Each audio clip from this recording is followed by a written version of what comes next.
शास्त्र यहां तक कहता है, गर्भवती नारी का जब गर्भ रहता है और उस समय पर गर्भ में जब संतान रहती है और ग्रहण, चंद्र ग्रहण हो चाहे सूर्य ग्रहण हो, ग्रहण अगर पड़ता है तो परिवार में, शास्त्रों में ऐसा वर्णन आता है कि गेरू, गेरू मतलब लाल चंदन। कौन सा चंदन? जम के बोलो जरा। लाल चंदन। ये गेरू तो बाद में आप लोगों ने उधर पे लगाना चालू करा, पर नियम ये है कि गर्भ में अगर बच्चा रहता है तो ग्रहण पड़ता है, चंद्र ग्रहण पड़े, सूर्य ग्रहण पड़े, तो जो नारी का गर्भ रहता है, भले वो 3 महीने का हो, 2 महीने का हो, 1 महीने का हो, 8 महीने का हो, 9 महीने का हो, 10 महीने का, नारी का अगर गर्भ है तो बुजुर्ग लोग भी कहते हैं, उनको ये भले नहीं मालूम होगा कि क्यों गेरू लगाते। गेरू नहीं, लाल चंदन की 3 रेखा नारी को अपने पेट पर खींच लेना चाहिए। क्या होता है? तो कहा बच्चा विपरीत पैदा नहीं होता, बच्चा स्वतंत्र, स्वस्थ, अच्छा पैदा होता है, सुखी पैदा होता है। आप में से कितनी माताएं जो जानती हैं इस बात को? हाथ उठाओ जरा।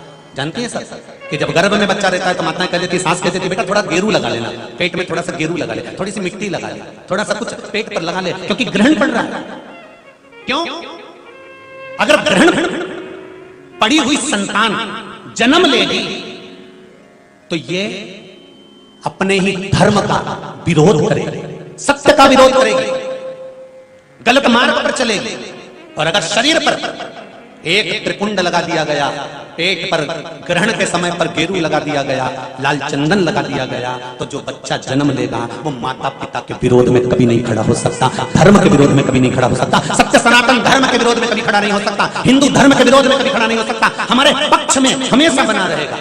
सनातन धर्म का कुल में पैदा होकर, सनातनी होकर, हिंदू धर्म में पैदा होकर भी अगर कोई हिंदू धर्म का विरोध करता है तो समझ लेना कि यह ग्रहण की औलाद पैदा हुआ है, ये साधारण नहीं है, ग्रहण से पैदा हुआ है। इसलिए सनातनियों का भी विरोध करने के लिए खड़ा।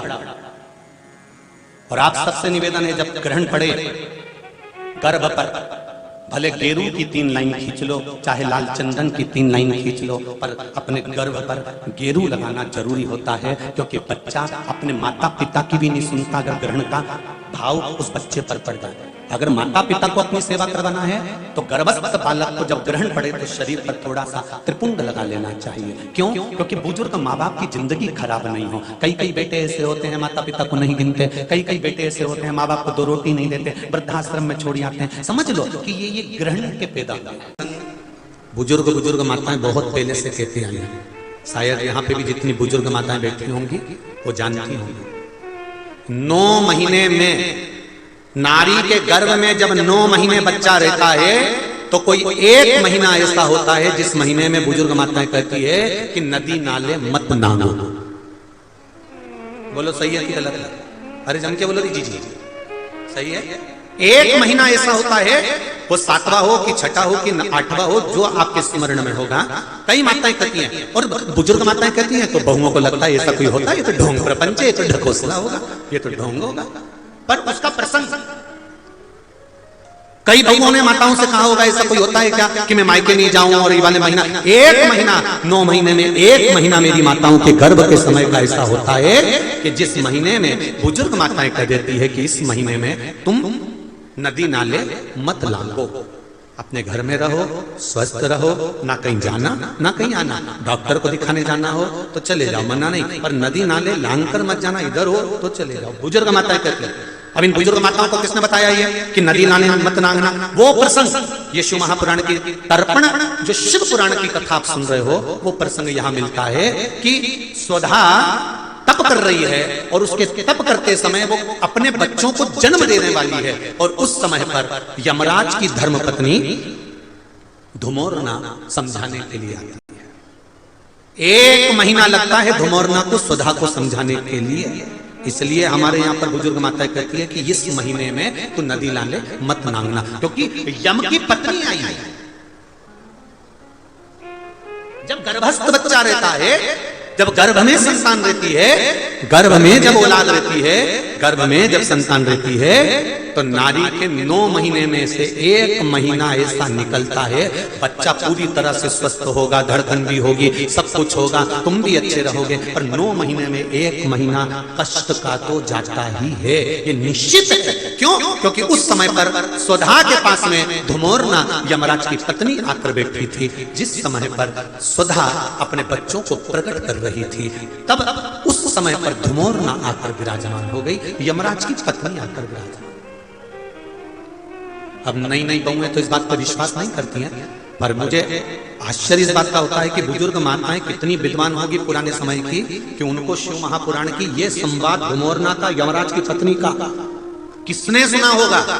और ये बुजुर्ग माताओं को भी मालूम, इनकी सास ने और उनकी भी सास ने और उनकी भी सास ने, मतलब सनातन हिंदू धर्म कितना पुराना सनातन धर्म है, जरा विचार करिए कि वो आज तक चले आया।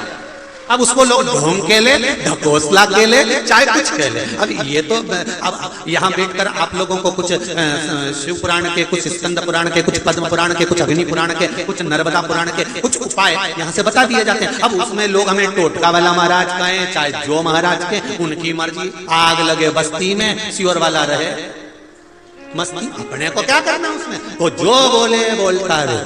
शिव महापुराण की कथा कहती है, जन्म के बच्चा जब जन्म लेता है, जन्म के 1 महीने पहले अगर 1 लोटा जल शमी पत्र समर्पित कर शिव जी पर चढ़ा दिया जाता है, तो नारी के गर्भ से जो बच्चा होता है वो कभी विकलांग नहीं हो सकता, मंदबुद्धि नहीं हो सकता, विवेकवान।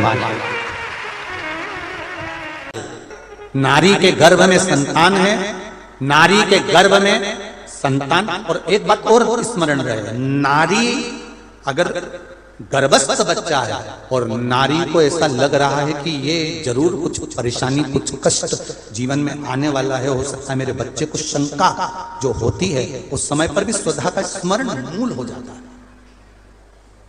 स्वधा का स्मरण। हम तो कहेंगे, कई लोगों ने भ्रम पैदा कर रखा है, कई लोगों ने भ्रम पैदा कर रखा है। कई महाराज लोग कह देते हैं कि जब गर्भ से नारी रहे तब शंकर भगवान को ना छुए, शिवलिंग का स्पर्श ना करे, शंकर जी को छुए नहीं। ना जाने कौन से महाराज ने कह दिया, एक आध बार मिल जाए तो पकड़ के सियोर लिया जिसने कहा। जब शिव महापुराण की कथा कर रही है, अकाल मृत्यु वो मरे जो काम करे चंडाल का, और काल उसका क्या बिगाड़े जो भक्त हो महाकाल का। जो शंकर का उपासक होता है, शंकर का स्पर्श करता है, शिवलिंग का मात्र स्मरण, केवल स्मरण, केवल स्पर्श करता है, तो कहा उसके कौटि कौटि पाप छिन्न हो जाता है। तो गर्भस्थ नारी, अरे भाई लिंगायत संप्रदाय का वर्णन हिंगोली से करा था, परली से करा था कि लिंगायत संप्रदाय में शिवलिंग को मानते हैं। बच्चा गर्भ से जन्म लेता है, मां जब तक बच्चे को दूध नहीं पिलाती, जब तक उसका गुरु मंत्र नहीं हो जाता, उसको लिंगायत संप्रदाय के संत आकर जब तक गुरु मंत्र नहीं दे देते, तब तक नारी उसको दूध तक नहीं पिलाती। यहां तक वर्णन, विचार करिए जरा। तो फिर कौन ने कह दिया कि शंकर भगवान के शिवलिंग को छूना नहीं चाहिए, गर्भवती नारी को स्पर्श नहीं करना चाहिए? और कौन सी पुराण में लिखा है, कौन से शास्त्र में लिखा है? यहां शास्त्र कह रहा है, शिव महापुराण, स्कंद पुराण, लिंग पुराण, नर्मदा पुराण, पद्म पुराण वर्णन करती है। आप दिल से, हृदय से, चित्त से शंकर भगवान की आराधना कर सकते हो। हाँ, नारी अगर गर्भस्थ बालक है और उसको चिंता है, बहुत टेंशन है, और उसके साथ शिव की आराधना कर रही है, तो बाबा के ऊपर एक बेलपत्र भी अगर वो चढ़ा रही है चावल के दाने के साथ, तो यह निश्चित है कि स्वधा उसके गर्भ की रक्षा करती है और बच्चा समाप्त नहीं हो सकता, ये निश्चित है। स्वधा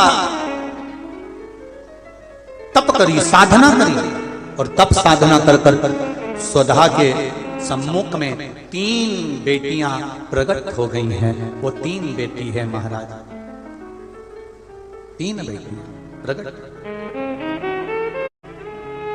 महाराज, मैना, धन्या और कला, ये 3 बेटियों का प्रागट्य सम्मुख में हो गया। आप देखेंगे कल की कथा में कि मैना, धन्या, कला, इन तीनों के नाम से जिसको स्वप्न में सांप